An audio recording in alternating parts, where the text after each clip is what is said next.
हम पूनम कर्ण अपन मिथिला अपन मैथिली चैनल सबके प्रणाम करै छी। आई हम एक बेटा बियाह के गीत गा बजा रहल छी। नीक लागत त लाइक करब, चैनल के सब्सक्राइब करब, कमेंट में लिखब।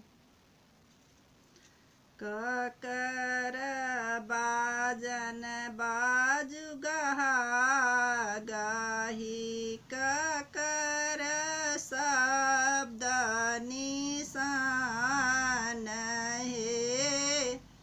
ककर बाजन बाजू गहा गाही, ककर बाजन शब्द निशान हे। ककर पुत्र चलल बियाहन, ककर परल हाकार हे। ककर पुत्र चलल बियाहन,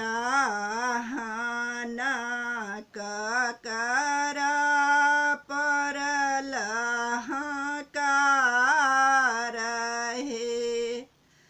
राम का बाजन बाजे गहा गाही, लक्ष्मण शब्द निशान हे।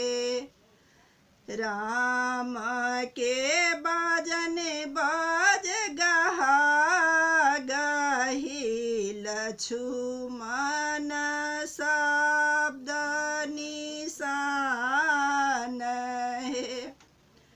दशरथ पुत्र चलल बियाहन, केकई परल हाकार हे।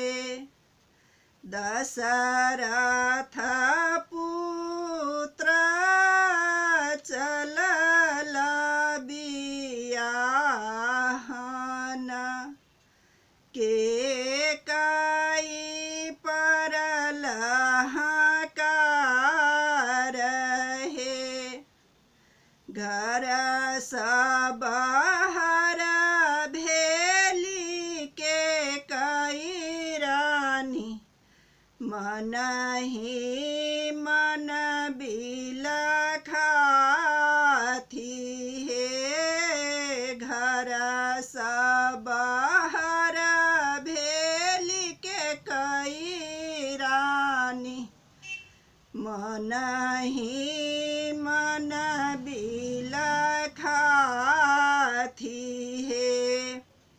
अनका पुत्र के हमने चुमाएब, हम नहीं पूरब हाकार हे। अनका ही पुत्र के हमें न चुमाएब, हम नहीं पूरब हाकार हे।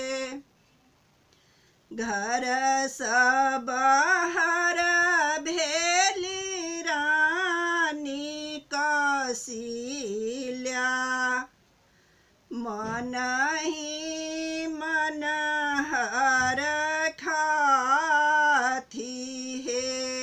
घर सब बाहर भेली कौशल्या रानी, मन ही मन हर खाथी हे। अपना पुत्र के अपने चुमाएब, अपने